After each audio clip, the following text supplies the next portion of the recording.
Alberto, voy a chequear que estén los que... Alberto, María Estrella. Hola. Bueno, vamos a presentar, arrancamos, ¿no, Su? Bien, vamos a presentar entonces la mesa 4. Vamos a hacer en esta mesa 3 exposiciones. Les voy a pedir que, bueno, se tomen más o menos 10 minutos. Por ahí, si les parece, a los 8 los interrumpo. Les digo. Por ahí van a estar leyendo la pantalla, así que por ahí les hablo. Les aviso que quedan 2 minutos. La primera exposición va a ser de Alberto Oscar Asla, de la Universidad Nacional de Mar del Plata, que va a hablarnos de El miedo en el libro primero, de la Iglesia Eclesiástica Gentis Sanctorum, de Beda el Venerable. Así que bueno, activen el micrófono y le doy la palabra. Bueno, muy Buenas buenas tardes. tardes a todos. Es un placer compartir este espacio. Quiero tomarme algunos segundos para agradecer a Susana, a los miembros de la organización, porque la primera vez que fui fue como asistente y bueno, esta vez ahora me toca como participante expositor. Así que muy, muy agradecido. Es una pena que sea en esta forma, que hubiera sido mejor presencial porque nunca supera la calidez humana, pero bueno, así son las cosas.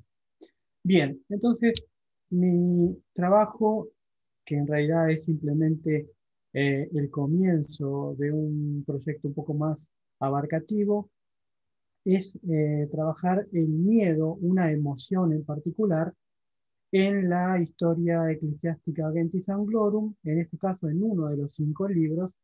Mi intención es trabajarlo a posteriori en todo su extensión, habida cuenta de que me dedico a una emoción, a un sentido en particular, eh, con esta fuente. Bájale un poquito que ya empezó. Con esta fuente que es ya conocida por mí hace bastante tiempo y que lo trabajo junto con eh, otras del ámbito anglosajón. Ahora bien, no cabe duda de que el miedo, sin lugar a dudas, eh, atrae a una amplia audiencia, ya sea desde la literatura, ya sea desde el cine, ya sea desde las propias experiencias. Eh, Puesto que el mundo está rodeado de guerras o restricciones económicas o degradaciones ambientales o incluso como este tipo de situaciones donde existen pandemias o epidemias.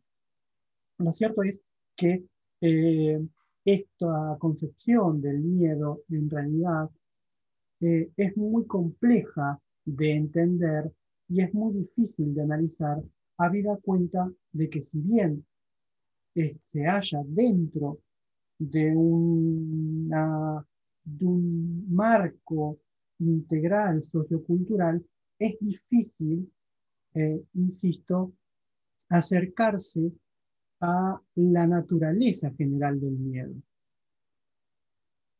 Eh, Porque si bien existen similitudes en la forma en que se atraviesa el miedo en las diferentes culturas, ya sea por, eh,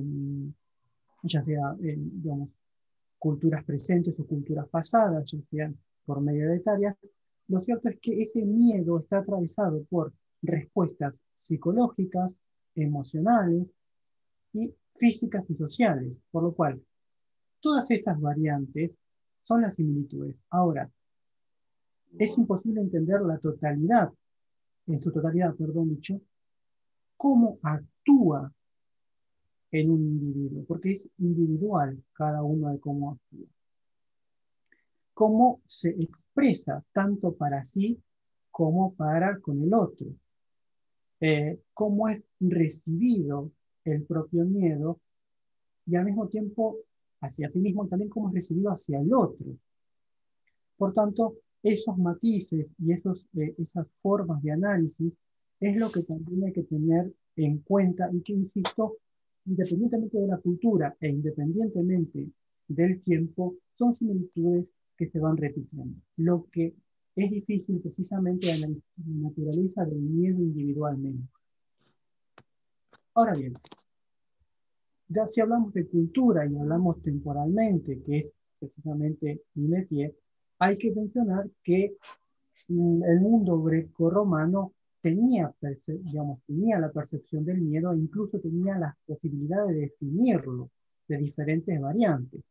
Entonces, estamos hablando de un mundo donde tenía más de 100 variantes para definir estas interpretaciones, o mejor dicho, interpretaciones emocionales del miedo, como Demócrito, Genofonte, Epicurio, Tucídides, Aristóteles, etcétera, etcétera, y otros muchos más, que no los voy a explicar en el tiempo, eh, pero que sería después interesante analizarlo porque no es algo común, que van a tomar a través de algunos eh, elementos que después se van a mantener al mundo medieval, como es la cuestión del honor, la religiosidad o la propia sexualidad. El mundo medieval va a tomar una de esas variantes. Perdón, Alberto, perdón. Juan, ¿podrías apagar el micrófono? Juan Brando. Adelante. Perfecto, gracias. Una de esas variantes es precisamente algo que seguramente se habrá escuchado hasta el hartazgo, que es el temor a Dios, el temor a los juicios divinos, o el miedo a Dios y el miedo a los juicios divinos. Ahora bien, no es el único miedo, hay otros miedos que existen en el mundo medieval, ya sea el miedo al otro, el miedo al cuerpo, el miedo al amado, más adelante en la literatura cortesana, etcétera, etcétera.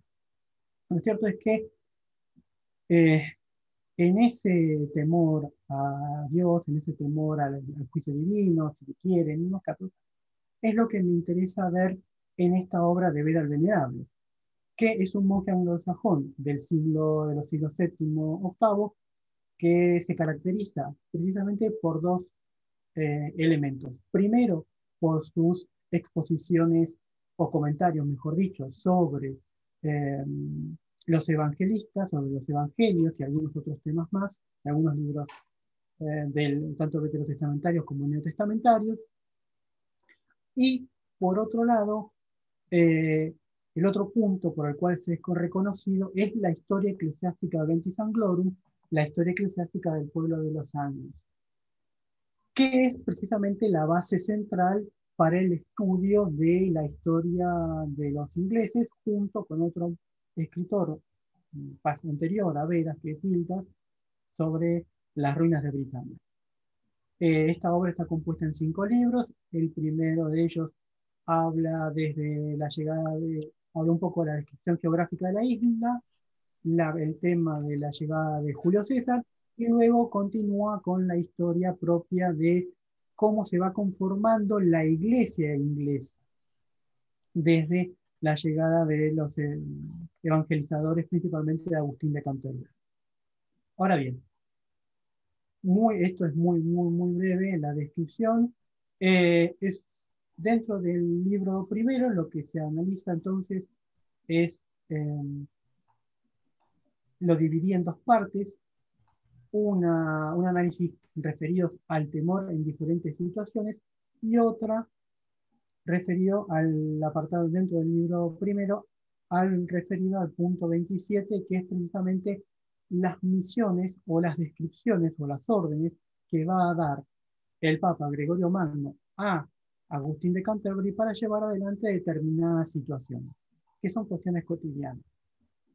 Ahora bien, de estas descripciones, en realidad existen unas 15 descripciones, que por una cuestión de tiempo no las voy a pasar a decir, pero después, si hay tiempo, podemos trabajarlo. Encuentro que existen por lo menos 5 diferentes aristas donde el miedo se percibe, que son el miedo al otro, el miedo a la muerte, el miedo a Dios o al juicio, o al juicio divino. El miedo a la suerte, esto quiere decir a lo desconocido, ya sea cuestiones geográficas, ya sea situaciones que se encuentran en soledad y por lo tanto el ámbito daría a, a la temeridad o a una situación temerosa, ya sea por medio de las descripciones como también por medio de los términos. Y por último, el temor a el cuerpo y la mente. Estos 5 elementos, estas 5 aristas del miedo es lo que yo encuentro dentro de este libro primero. Digamos, he trabajado, he avanzado sobre los otros libros y hay otros tipos de miedos, pero en este proceso, por lo pronto, sería estas catalogaciones. En última instancia, son 5 formas de percibir el miedo, ya que precisamente el miedo es uno solo, en suma. Entonces, en esta breve exposición, porque creo que ya estoy llegando a los 10 minutos. Sí, 2 minutos más.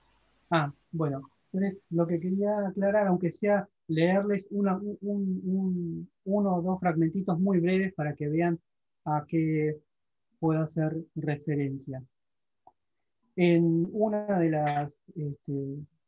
los elementos referidos al miedo al otro, nosotros encontramos precisamente que es cuando hay un conflicto entre pictos y escotos, entonces, y britanos, y Bera narra lo siguiente: así pues, a causa de los ataques de estos pueblos, los britanos, enviando a Roma embajadores con cartas, pedían ayuda con ruegos llenos de lágrimas y prometían sumisión perpetua con tal de que se mantuvieran lejos al enemigo que los amenazaba. Este es un ejemplo de ese temor presente. El otro, el que quiero hacer referencia, es el del temor al cuerpo y la mente, que es cuando Gregorio le da indicaciones a Agustín de Canterbury respecto de qué pasa con las personas que tienen fantasías a la noche y al día siguiente pueden ir a misa. Entonces, él le dice precisamente que, bueno, cuando sucede por la superabundancia o la debilidad natural, las fantasías no son de temer en modo alguno, aunque en su caso hay que dolerse de que el alma inconsciente las haya padecido más que causado. Son definiciones que en un análisis en una descripción un poco más acabada podrían ser más claras, pero son este tipo de ejemplos los que a mí me hacen interesante llevar adelante este proceso y ver hasta dónde o cuál es la catalogación del miedo dentro de esta historia, y en segunda instancia mi otro gran corpus documental que me agradan, que son las hagiografías. Por lo cual, ese sería un punto, entonces, el trabajo de esta tarde. Perdón si expresé rápido, pero Estuvo bien. bueno. Estuvo bien. Gracias, Alberto. Lo que vamos a hacer es al final abrir un espacio para que se pregunten entre los expositores, y si alguno quiere preguntar del resto, le pueden ir dejando las preguntas en el chat. Yo después las voy haciendo a los expositores. Me parece para hacer la forma más ordenada. Bueno, vamos a seguir con la exposición de María Estrella, también de la Universidad Nacional de Mar del Plata, que nos va a hablar de la experiencia del dolor en las elegías anglosajonas. Así que le damos la palabra. Bienvenida. Muy bien, buenas tardes a todos y empiezo entonces con la lectura. En este trabajo nos abocaremos al análisis de la experiencia del dolor y los matices que adquiere su representación en los poemas denominados elegías anglosajonas. El cotejo de diferentes textos nos permitirá apreciar la riqueza en la gradación de la expresión del sufrimiento, que va desde la exposición objetiva de un presente signado por la destrucción a la resignación frente a lo inevitable, alcanzando en ciertos casos un tono desolado y desgarrador más allá de cualquier consuelo. En primer lugar, debemos recordar que se trata de las primeras composiciones poéticas escritas en las Islas Británicas. Son textos que se apartan de la tradición heroica para dar voz a la expresión del sentimiento. Como afirma Borges, nos encontramos con poemas personales, poemas de hombres que dicen su soledad y su melancolía, en los que el sujeto lírico suele ocupar un lugar central. Estos textos han sido conservados en un único manuscrito, el Exeter Book del siglo X. En este mismo códice conviven poemas religiosos, heroicos y 2 series de adivinanzas. Desde el siglo XIX, la crítica ha acordado reunir 9 de estos textos en un corpus que ha clasificado como elegías. El género de la elegía, variante de la poesía laudatoria, se define como un lamento ante la muerte de un ser querido o ante otro hecho desgraciado. Si bien este es uno de los sentidos que ha adquirido en la historia de la poesía inglesa, el corpus anglosajón se inscribe en una línea diferente, que según Conde Silvestre se caracteriza por presentar una meditación en soledad sobre el sufrimiento y la desgracia que afectan al ser humano. Una meditación en la que García Tortosa observa un espíritu de pérdida universal, que se demora en la reflexión sobre la transitoriedad de las cosas mundanas. Encontramos también la referencia a ese carácter universal, tanto en la perspectiva de Kershaw, quien describe los poemas como estudios sobre una situación o emoción aplicados a una persona sin tiempo o espacio definidos, como en la caracterización de Greenfield de estos hablantes como figuras tipo que unifican una perspectiva moral. Ahora bien, más allá de la universalidad de la experiencia representada y del carácter tipificado de estas voces, nos interesa subrayar la importancia que adquiere la subjetividad y la representación del sentimiento, ya que, como dijimos, se trata del aspecto más novedoso de este corpus. Si bien la crítica ha advertido el cariz elegíaco que predomina en el final de Beowulf, el poema épico más célebre de la tradición germánica, y si bien esta tradición aún resuena en el corpus que analizaremos, en las elegías anglosajonas el elemento aglutinante más destacado es su tono personal e íntimo. Así, como señala Conde Silvestre, en estos textos se conjuga la experiencia personal individualizada y la expresión de una actitud moral hacia la misma que facilita su generalización. En cuanto a la estructura interna, estas composiciones se fundan en un patrón contrastante de pérdida y consuelo, basado en una experiencia personal específica. Además, el carácter variado de esas experiencias personales y de las reacciones ante ellas se manifiesta en los distintos poemas, tanto en el uso de la persona gramatical como en el empleo de diferentes recursos y tópicos poéticos. En cuanto al primer aspecto, observaremos que aunque en el corpus predomina la primera persona, la aparición de la tercera persona permitirá tomar distancia del sufrimiento y asumir un tono impersonal propio de la meditación filosófica. El poema de Ruin, por ejemplo, presenta una descripción en tercera persona de los restos de una antigua ciudad romana que con frecuencia se ha identificado con Bath, por la mención de los baños termales. Como señala Misiego, la ciudad se convierte en símbolo de lo pasajero de la conducta humana y de la vida en general. Y el poeta no moraliza ni habla sentimentalmente, sino que presenta este cuadro de manera objetiva y desinteresada. Sus versos describen con detalle la arquitectura de esa admirable ciudad que ahora se halla derruida, las mansiones, las torres, los portales, así como las costumbres de sus habitantes. Y cito unos versos. Era grande el tumulto de los hombres. En muchas salas se tomaba hidromel y había hombres alegres en abundancia, hasta que el poderoso destino trastornó todo esto. Los anchos muros se desmoronaron, sobrevinieron los días de la pestilencia y la muerte llevó consigo toda la valentía de los hombres. Como podemos observar, la pérdida se expresa a partir de un tono distanciado, pero el fuerte contraste entre las imágenes luminosas ligadas a la vida y a la felicidad y el campo semántico en torno a la oscuridad y la destrucción revelan la magnitud de esta desgracia. Asimismo, la mención del destino adquiere un tono fatalista y remite a la fuerza devastadora que afecta a todo lo humano, conocida por estos pueblos con el nombre de Weird. En cuanto a la elegía The Wanderer, su título ha sido traducido como El hombre errabundo o Elegía del hombre errante, como hace Borges, pero traductores más recientes como Lerate y Conde Silvestre deciden unir las dos acepciones del término Wanderer y proponen el exiliado errante. Micaela Misiego nos remite un vocablo de la lengua original que etimológicamente alude a esta condición. La palabra anglosajona erstapa, el que anda, errante, stapa, de un lugar habitado, earth, a otro. En el comienzo del poema encontramos unos pocos versos en tercera persona que presentan el marco narrativo e introducen la voz del sujeto lírico, quien comienza a recordar sus experiencias pasadas. También para este viajero el momento actual es pesaroso, solitario, pero aunque la primera persona dé cuenta de sus sentimientos, insiste en la reticencia en la mostración del dolor, y dice: no hay nadie ya entre los vivos a quien yo me atreva a decir mis sentimientos. Sé que es de hecho una noble virtud en un hombre el sujetar su pecho, retener su corazón. Tal como advierte García Tortosa, este desgarro entre la discreción y la comunicación colorea todo el poema, ya que el narrador se niega a sí mismo el derecho a lamentarse y sin embargo la pena se desborda a lo largo de más de 100 versos.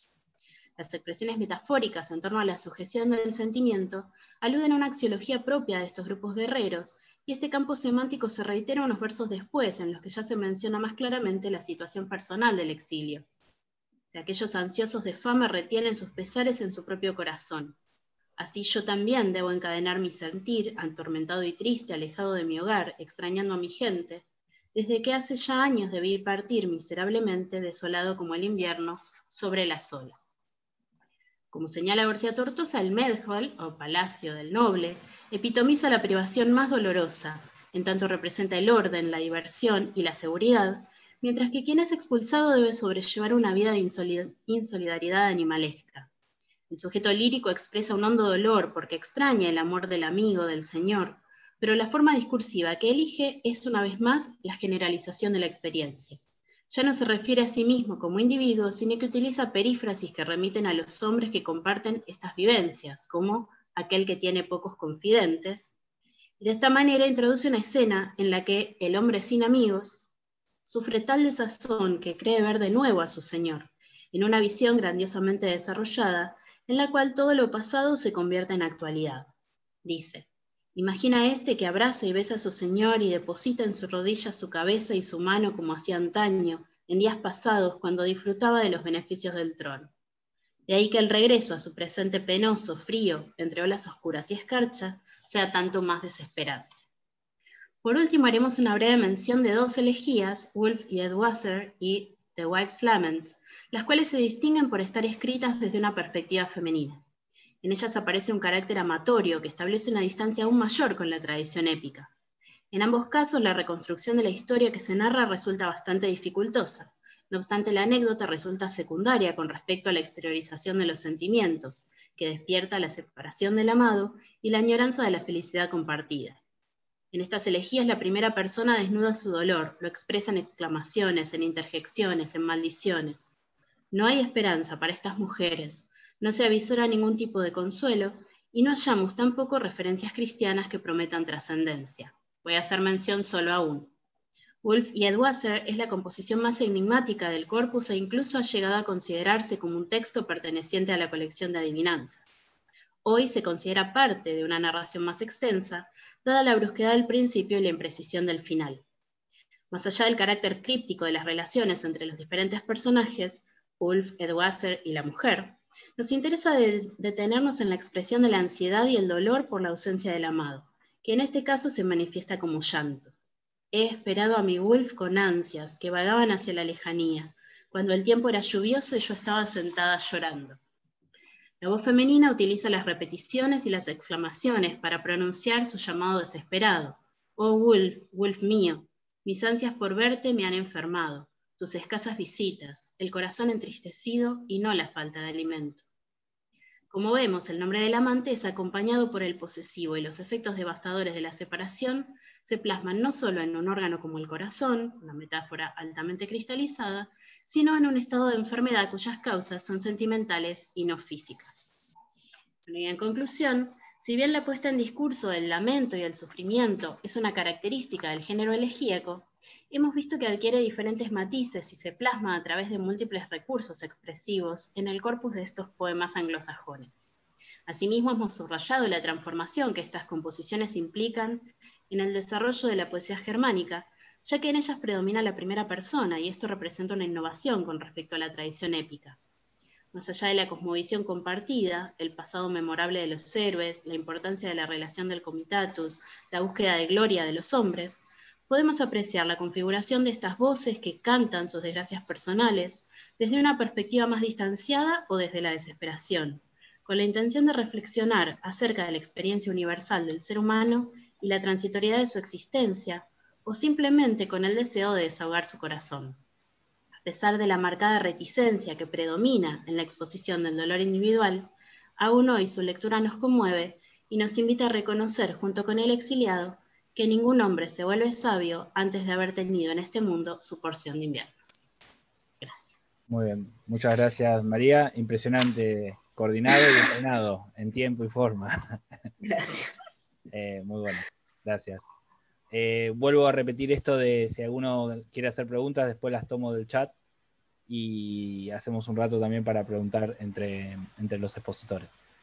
Bueno, vamos a la última conversación de Liliana Noemí Widerski, también de la Universidad Nacional de Mar del Plata, que nos va a hablar del amor a la dona y amor al arte, Guido Guinizelli en Dante Alighieri.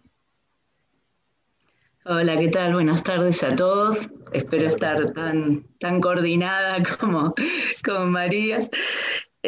Bueno, gracias por presentarme.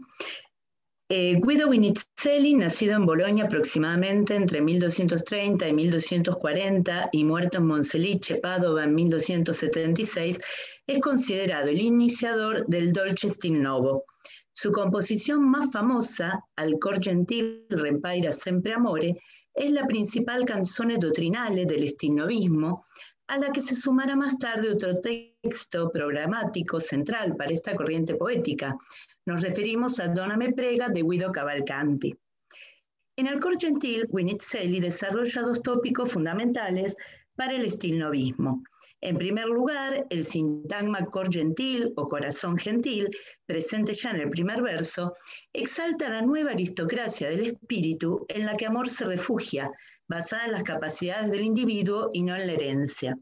En segundo lugar, la figura de la donna angelo o mujer ángel viene a resolver la tensión entre el impulso amatorio y la religiosidad presente ya en la trovadoresca y en la escuela siciliana, al considerar a la mujer como mensajera del amor divino y fuente de virtud. Guinizelli imagina que en el juicio Dios lo acusará de haber desviado hacia un amor mundano las alabanzas que solo a él le correspondían. El poeta se defiende diciendo: tenía la apariencia de un ángel de tu reino, no me puedes culpar porque la amé. Dante Alighieri, máximo exponente del Dolce Stil, retoma estos postulados. Tanto en el soneto 20 de la Vita Nuova como en el tratado 4 del Convivio, hace referencia a la relación que el poeta boloñés establece entre cor gentil y amor. Por otra parte, en la Divina Comedia, llevará a su máxima expresión el motivo de la donna angelo, asimilación que ya puede advertirse en la Vita Nuova, entre cuyas composiciones destacamos el soneto 24, en el que identifica a Beatrice con el amor mismo, la canzone Donna che avete intelletto d'amore, incluida en el capítulo 19, y el soneto 52, cuya interpretación en prosa constituye el anuncio programático de su obra magna.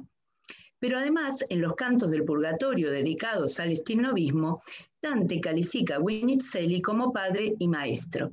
Intentaremos revisar algunas de estas cuestiones. El amor estaba asociado para los stilnovistas con el cor gentil, sede de la virtud. El concepto de gentilezza de Guinizelli se inserta, según explica Paolo Borsa, en el debate boloñés en torno a la nobilitas, surgido de la necesidad de darle al término una definición jurídica. Cito: a partire della metà del secolo XIII, diversi gruppi sociali tentarono di appropriarsi della qualifica de nobiles, percepita como requisito indispensabile per porsi alla guida del comuni e legittimare il proprio diritto alla primazia. Según Borsa, aunque Guinizelli no niegue la visión tradicional y cortés sobre el linaje, se ubica contracorriente de las tendencias de la época cuando rimarca con forza la necessità, per colui che intende ereditare il titolo di nobile, dell'inclinazione alla virtù, che fa tutt'uno con una naturale predisposizione ad amore e al canto d'amore. Fin de cita. Vincent Moleta, en su pionero estudio Guinizelli en Dante, sugiere que el cor gentil solo alcanza su pureza mediante la curación erudita y lírica de un orden moral fatalmente fracturado, fractura derivada de la degradación de la carne según el cristianismo. De allí también que el componente sensual resulte totalmente extraño a los stilnovistas y que en la visión de la dona se reemplace el eros por la caritas. Por requerimiento de un amigo, Dante se propone definir este sentimiento, según declara en la Vita Nuova. Para ello se apoya en la autoridad de Guinizelli, al que cataloga como sabio, cito, amor y alma gentil son la misma cosa, tal como dice el sabio en su poesía. Recordemos que en esta canzone Guinizelli afirma che ne fe amor antique gentil core, ne gentil core antic amor natura. Como destaca Milena Nicolini, existe entre ambos términos, corazón gentil y amor, una reciprocidad simultanea, biunívoca, non c'è un termine maggiore o minori in questa correlazione. Por lo mismo, Robert Edwards advierte que mientras que sus predecesores se centraban en el proceso de ennoblecimiento del alma por el amor, Guinizelli defiende su mutua implicación. Esta será la posición sostenida por Dante en il Convivio, tratado cuarto en su terza canzone, titulada Le dolci rime de amor che io solía, cuyo tema es la propia conoscenza della verace nobilitade, y en la que reprueba il giudizio falso y vile di quei che voglion che di gentilezza sia principio riquezza. Como vemos, Dante denuncia la falsa asociación entre gentileza y bienes materiales, para añadir en el comentario a la canción que la gentileza es una cualidad individual y no de la gens. Cito, che il divino seme non cade in ischiata, cioè in stirpe, ma cade nel singolare persone, e siccome di sotto si proverà, la stirpe non fa il singolare persone nobile, ma la singolare persone fanno nobile la stirpe. Dante también cita la canzone de Guinizelli para explicar que el amor es una potencia que puede volverse acto gracias al corazón gentil. Según Nicolini, los stilnovistas consideraban que la poesía era el medio más fiel para transmitir la experiencia amorosa, pues traía al primer plano la interioridad del individuo en un momento en que la conciencia del yo no se daba por descontada, pues las raíces del hombre singular estaban dadas por su pertenencia a un colectivo, genealogía, sector social, gremio, fracción política, confraternidad religiosa u otras.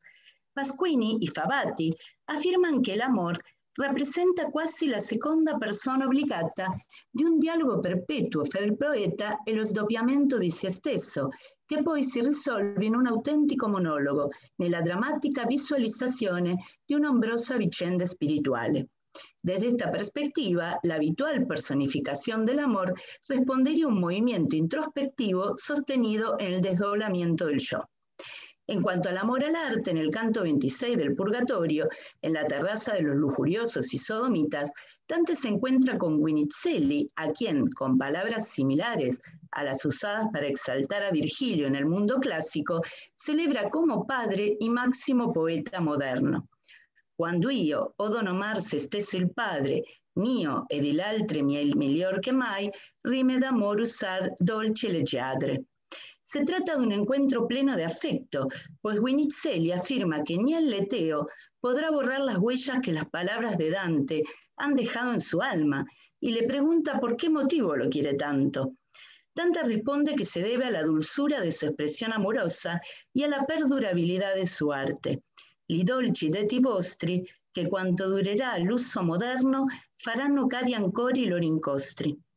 El canto completa el discurso en torno a esta poética presente en Purgatorio 24, cuando Buonaggiunto Orbiciani advierte la novedad de la íntima expresión del sentimiento amoroso en respuesta a la célebre afirmación de Dante. Y mi sonun que cuando amor me inspira noto, e a quel modo che dita dentro vos significando. Como vemos, la dolcezza adquiere en Dante distintos sentidos, según recopila Lucía Onder en la Enciclopedia Dantesca. Es sensación auditiva agradable, es también la impresión que queda en el ánimo luego del placer y finalmente alude a la ternura filial. Podríamos afirmar que las primeras acepciones se vinculan con el rechazo a los modos artificiosos del toscano Guitone d'Arezzo, mientras que en el tercer sentido remite a la piedad que Dante experimenta hacia los poetas de los que se considera discípulo. Esta mirada le permite establecer una genealogía que Guinizelli completa al señalarle el alma del precursor Arnaud Daniel, cultor del trovar clus, de quien dice que fu miglior fabbro del parlar materno. Dante traza así una línea que se inicia con la poesía provenzal y vía Guinizelli llega al stilnomismo, siempre con miras a la recuperación del volgar ilustre para la literatura. Esta perspectiva puede relacionarse con los elogios al poeta boloñés en De Vulgaria Eloquentia, donde lo llama Maximus Guinizelli y lo erige como uno de los representantes más conspicuos del arte de la canción amorosa. En el canto 11 del Purgatorio, donde se purifican los soberbios, Dante dialoga con el eximio miniaturista Oderisi da Gubbio, quien declara que en la historia, salvo en períodos de decadencia, los artistas siempre son superados por sus continuadores. Così ha tolto l'una l'altro Guido, la gloria della lingua è forse in atto, chi l'una l'altro caccerà del nido. En esta sucesión, Guido Guinizelli es aventajado por Guido Cavalcanti y, según la profecía de Oderisi, se avecina un poeta mayor que los comentaristas identifican con Dante. El anuncio de la fama, por tratarse de una terraza en la que se cultiva la humildad, aparece velado. Dante reflexiona sobre lo efímero de la gloria poética que no se compara con la dimensión eterna de la vida humana. En la tradición en la que se ubica, la concepción del sentimiento que inaugura Guinizelli es central. Si en el canto 11 se lo considera superado por sus discípulos, en el 26 él mismo señala a sus predecesores. De tal manera, como hemos tratado de desarrollar aquí, el amor asociado a la dolcezza sigue en Dante una triple vía vinculada, con la eufonía de la expresión, con la alabanza a la Donna Angelo y la defensa de la gentileza de la virtud, además de la inscripción en un lenguaje poético en lengua vulgar. Pero mientras que el amor a la donna es causa de elevación espiritual mediante el visus, el amor al arte debe tener presente que la gloria de este mundo es pasajera y, como le indica Virgilio a Dante en la terraza de los soberbios, es necesario bajar los ojos al suelo para ver en qué sitio se ponen los pies. Estos lineamientos esenciales del sentimiento amoroso en Dante encuentran una referencia insoslayable en la figura del proto-stilnovista Guido Guinizelli. Gracias. Bueno, muchas gracias, Liliana. Muy bueno. Y también bien en tiempo. Bueno, abrimos, si quieren, un espacio para preguntas. Si quieren, no sé, por ahí son un poquito, lo pueden hacer, abrir el micrófono. Sí. Cortamos ahora y ya ingresamos, así empezamos toda la sección de preguntas y no se corta, si no queda cortado, es una pena. Bien. ¿Sí? Salim. Bien. Gracias, excelente.